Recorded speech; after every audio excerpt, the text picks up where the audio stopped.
Sziasztok! Megnézzük, hogy mi újság az Excel, mit lehet róla tudni, hogy van ő, mit csinál, mitől mind gondolkodik, mind töri a fejét, hogyan él. Ahogy szoktam, mindenfélét kérdezünk, és aztán azt is, hogy veletek kapcsolatosan vannak-e gondolatai, érzései még. Úgyhogy lássunk is hozzá, mi újság ezzel az Excel, ez a kérdés, hogy mi van vele.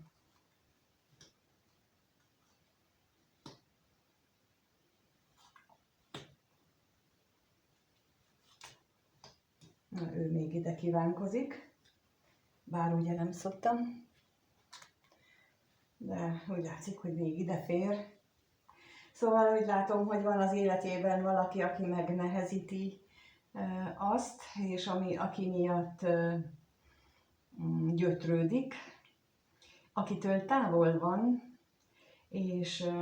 lehet, hogy anyagi okok miatt van távol, de az is lehet, hogy a munkája miatt van távol, az is lehet, hogy egyéb nehézségek, váratlan nehézségek jöttek közbe, és ez okozza a távollétet.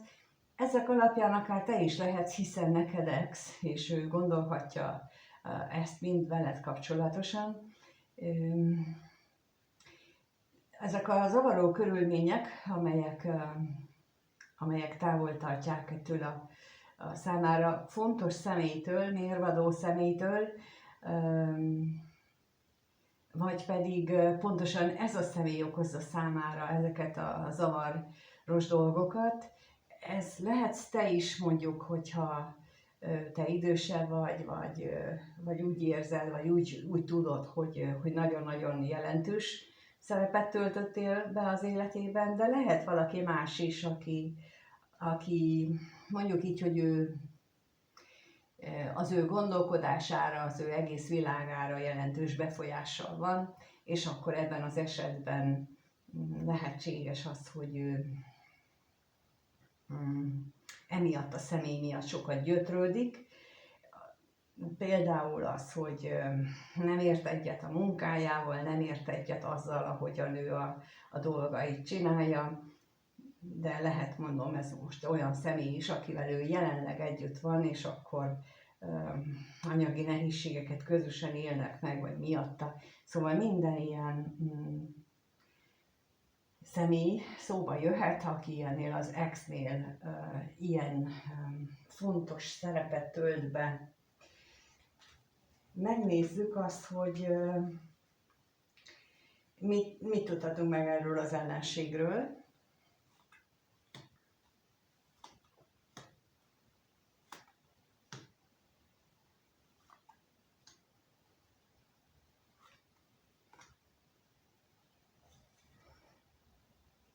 Lehetséges, hogy itt a nehezítő körülmény abban van, hogy itt egy találkozó, ami egyébként nagyon szerencsés lett volna, hogyha összejön, valamiféle hazugság miatt nem jött össze, valaki nem mondott igazat, vagy pedig, ha mondjuk ennek az exnek vannak függőségei, akkor az ő függőségei voltak azok, amelyek megakadályozták ennek a találkozónak a létrejöttét, és ez az, ami őt kifejezetten rosszul is érinti, de emiatt gondolhat arra, hogy az, akivel mondjuk ő neki találkozója lett volna, vagy ez a személy erre volt hatással, vagy éppen emiatt volt ez a hátráltató körülmény, vagy ez a hazugság, hogy ennek a személynek volt rá ilyen befolyása. Nézzük még a fájda, a szomorúságot.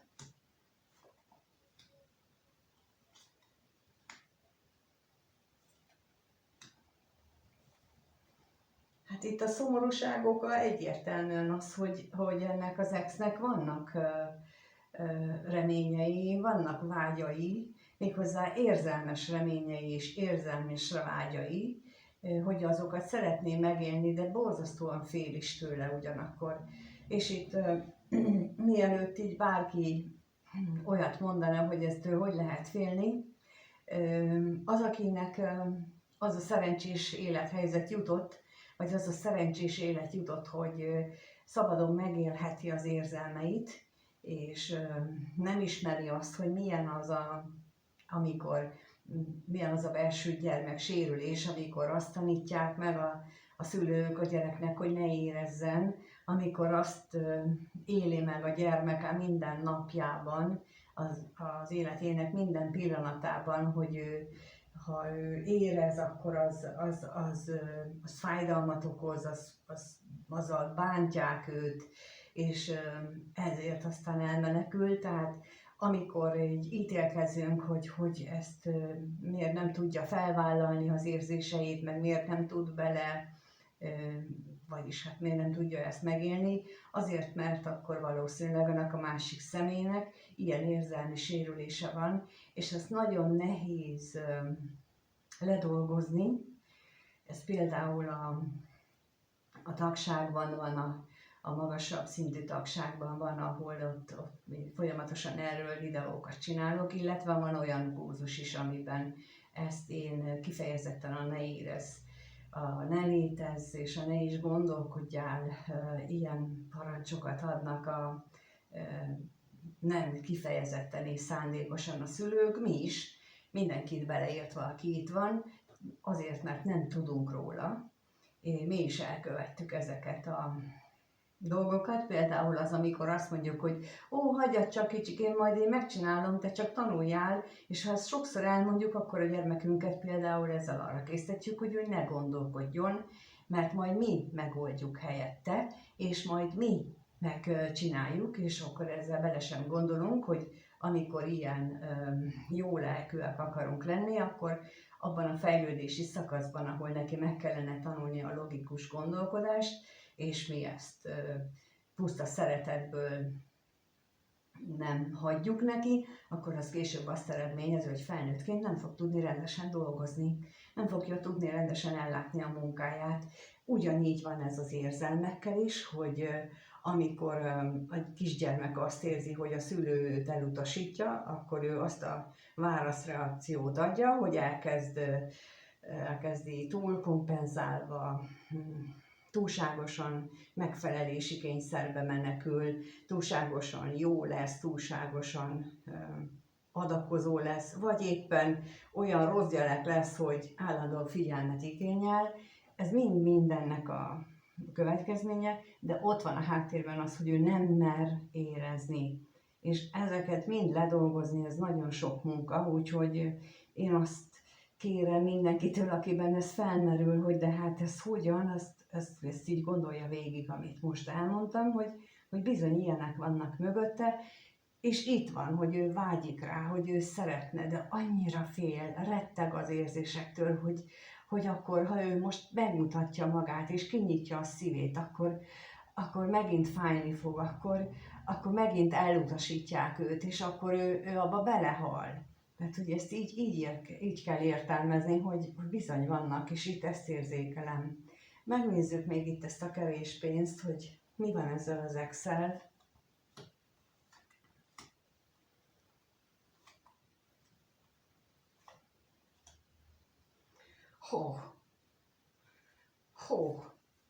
Hát, bár semmi esélyét nem látja annak, hogy ennek lenne realitása, de mégis gondolatban ott van a vágyai, ne továbbja az, hogy az ő szívének kedves személlyel egy hosszú távú kapcsolatot tudjon, egy nagyon szoros kapcsolatot tudjon létrehozni. Látjátok, ez pont erről van szó, hogy olyan, amikor az ember 40-50 évesen is a szerelmes regényeket olvassa, meg a filmet nézi, mert titkon reménykedik abban, hogy létezik olyan tiszta érzés, létezik olyan tiszta szerelem, ami az ő belső világában van, viszont ha találkozik vele, és azért néhány dologról le kellene mondani, akkor remeg tőle, meg fél, és elbizonytalanodik, és bizony vannak olyan szituációk, amikor ez már egy régebb óta göngyölödő karmikus feladat, hogy akkor nem kevés dologról kell lemondania, és itt azért van az, hogy például ez az ex reménytelennek látja ennek a vágyának a megvalósulását, szinte lehetetlennek, de ott van benne, és ugye meg van spékelve az, hogy még az érzéseitől is fél. Tehát ez egyértelműen látszik, hogy ez egy nagyon nehéz karmikus helyzetben lévő személy, akinek nagyon nehéz feladata van, és ha te vagy ez a szívének kedves személy, akkor most, amit elmondtam, remélhetőleg ebből te magad is megláthatod ezeket a saját életedben, ugyanis amikor egy másik ilyen jellegű személlyel találkozunk, akkor ez mindig azt jelenti, hogy nekünk is hasonló problémánk van, csak nem akarunk szembenézni, és a másik mutatja meg ezt, és benne ismerhetjük fel, és ezen dolgozni kell, és az nem elég, hogy például amikor azt mondom, hogy valakinek, hogy ne kezdeményezzen kommunikációt, hagyja a másikat békén, az azt jelenti, hogy szó szerint, hogy nem hívom. Ha hónapokig, akkor hónapokig nem hívom. Nem írok rá, és nem kérdezem meg, hogy mi van, mert akkor neki az a dolga, az a fejlődési folyamata. És akkor így, ha ezt nem tudom én megtenni, akkor például gondoljatok bele, hogyha együtt éltek, akkor hogy tudod neki megadni azt az én időt, amire neki ugyanúgy szüksége van, mint neked. Tehát így ilyen szempontból kell ezt figyelembe venni, és ha nem tesszük meg ezeket, akkor bizony annak következményei vannak. Na de megnézzük, hogy akkor te vagy-e esetleg ez a szívének kedves személy, hogyan gondol ez az ex a nézőre, ez itt a kérdés.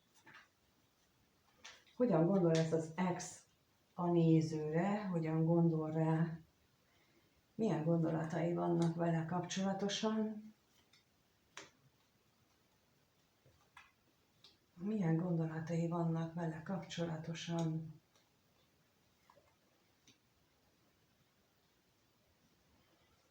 Hát nagyon, nagyon nem tudja, nem mer reménykedni sem abban, hogy itt stabilizálódhatnak köztetek a dolog, hogy visszarendeződhetnének azok a dolgok, hogy abba sem mer reménykedni, hogy az az elképesztő vágy, ami ő benne van, az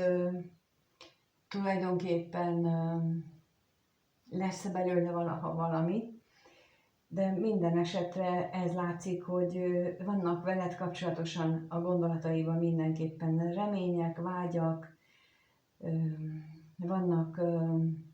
olyan elképzelései, amit nagyon szeretne veled, viszont ott van mindemellett az a hatalmas bizonytalanság is, hogy lehet-e, merhetek-e, van-e esélyem rá? Ez a rengeteg ilyen feltételes kérdés. Megnézzük a bírót, hogy mit jelent itt most.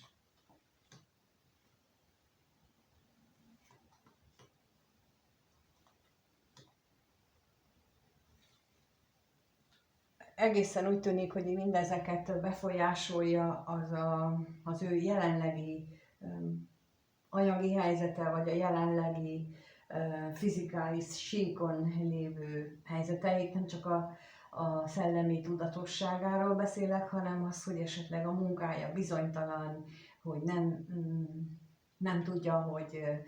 lesz-e munkahelye, meddig lesz a munkahelye, lesz-e elküldés, vagy minden ilyen, ami az anyagiakkal összefügg, azt ő nagyon-nagyon bizonytalannak éli meg, és leginkább veled kapcsolatosan ez az, ami az ő gondolatait befolyásolja. Megnézzük még ezt a hamisságot, hogy ez mit jelenthet itt. Mi ez a hamisság?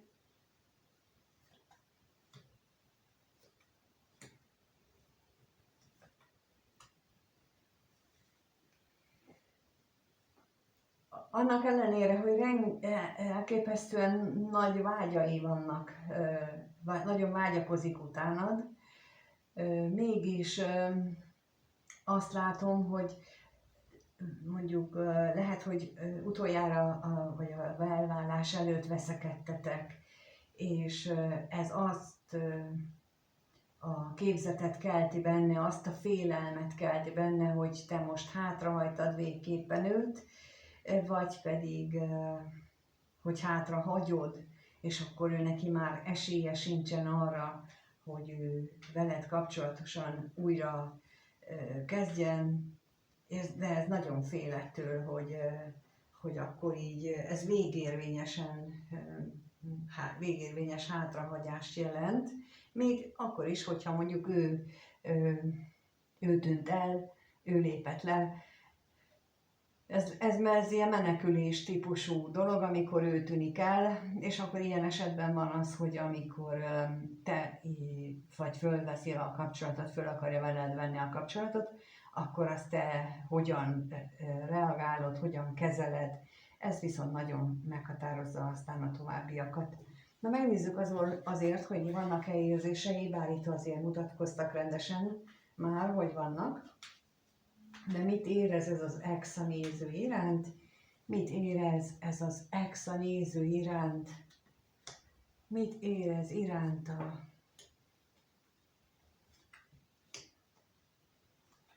Mit érez ez az ex a néző iránt? Hát, te vagy a szívének kedves személy, egyértelmű, bár mérhetetlenül szomorú, amiatt, hogy valószínűleg egy ex mérhetetlenül szomorú azért is, hogy olyan szokások vannak az életében, vagy volt közöttetek, ami nem volt túlságosan egészséges, vagy ő úgy éli meg, hogy nem egy jó szokásuk, és vagy olyan életmód, olyan életstílus, ami elválaszt titeket, és lehet, hogy erről beszéltetek is, de ez őt nagyon-nagyon aggasztja. Megnézzük, mi ez a szomorúság.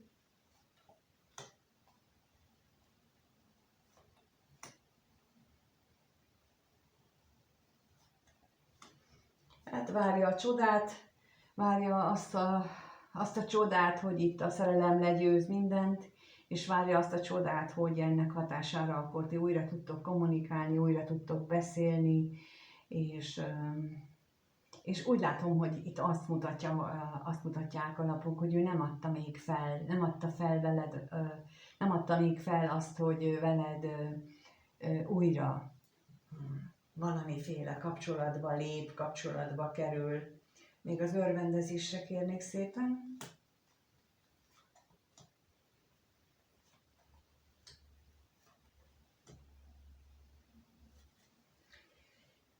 Ez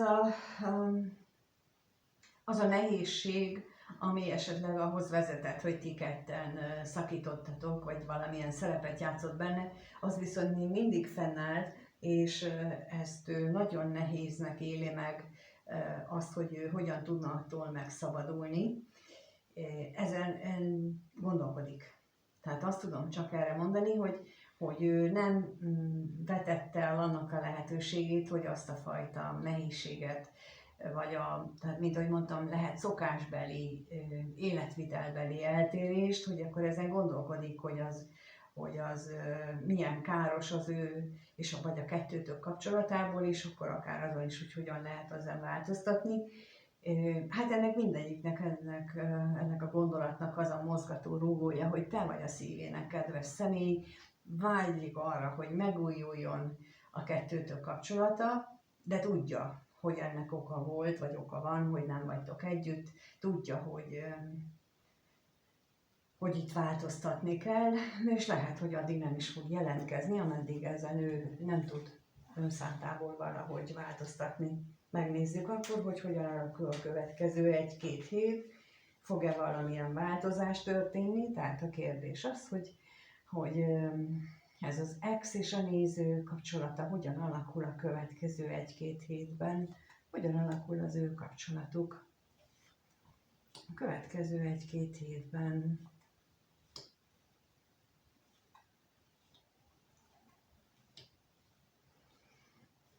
Nagy esélye van annak, hogy beszélgettek, vagy szóba, vagy valamiképpen kommunikáltok egymással, vagy csak ráírtok.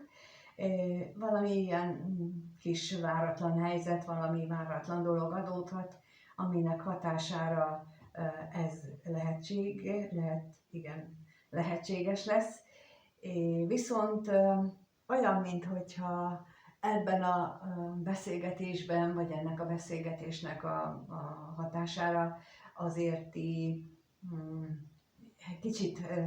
a bennetek tomboló vágyat azt háttérbe szorítanátok, vagy legalábbis törekedtek arra. Megnézzük, mit jelent itt a tolvaj.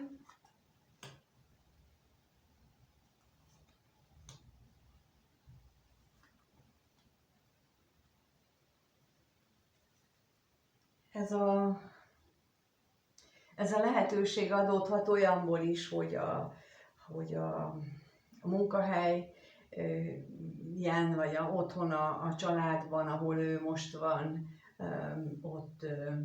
olyan körülmények adódnak, hogy tulajdonképpen lehetőség lesz, vagy alkalom nyílik arra, hogy ti beszéljetek, vagy annak kapcsán lesz lehetőség arra, hogy ti beszéljetek, vagy azzal összefüggésben, vagy munkával kapcsolatosan, de mint mondtam, nem kifejezetten a testi örömökre vonatkozóan, hanem sokkal inkább valamiféle, ami ezzel van összefüggése, a családdal, a házzal, a munkával, a ház körüli dolgokkal, szóval, hogy így adódik valami, ami lehetőséget teremt. Még az üzenetre kérnék szépen.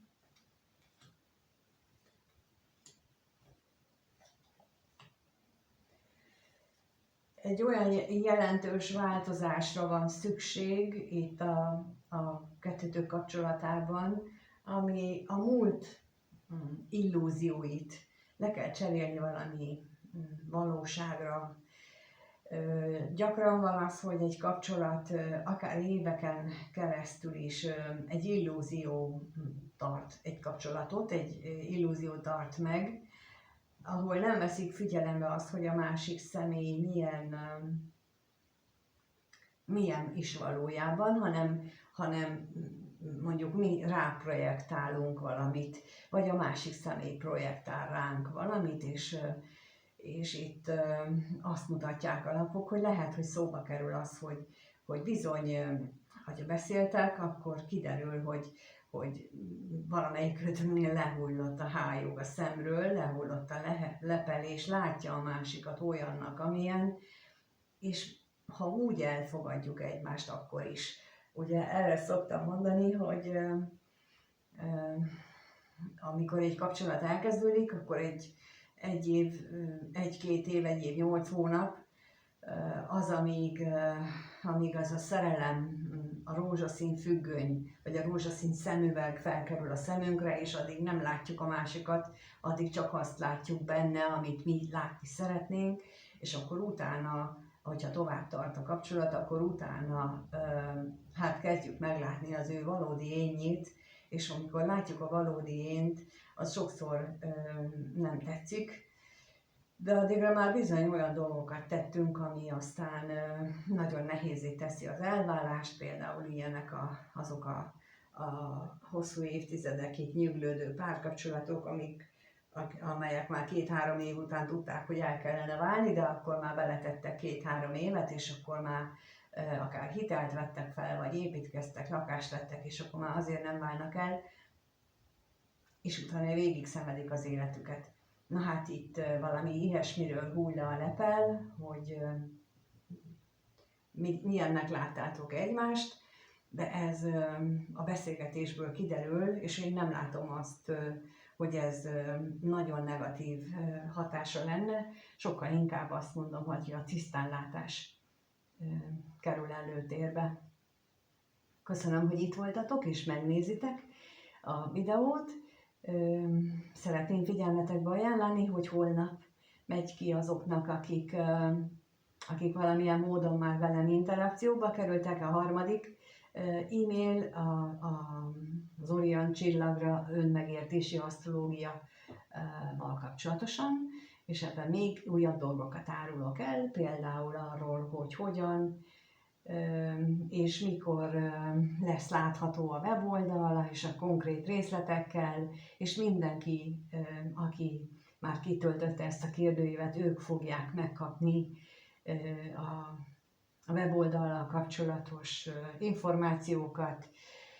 ők fogják először erről pontos információt kapni, illetve a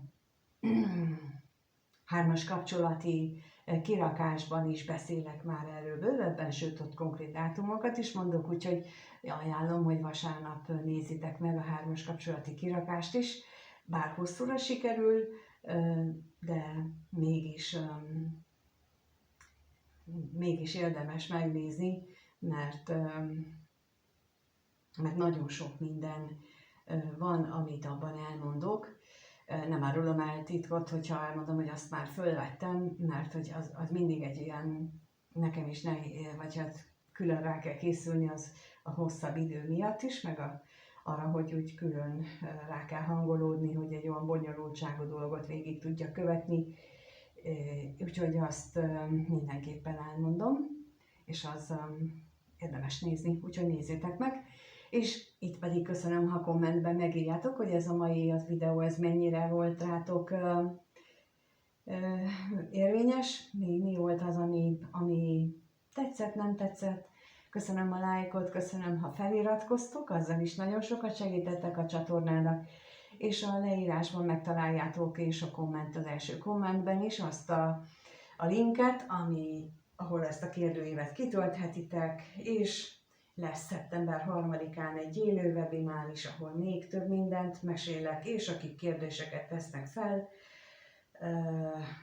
a saját dolgaikkal, meg így általában véve, akkor ott válaszolok is.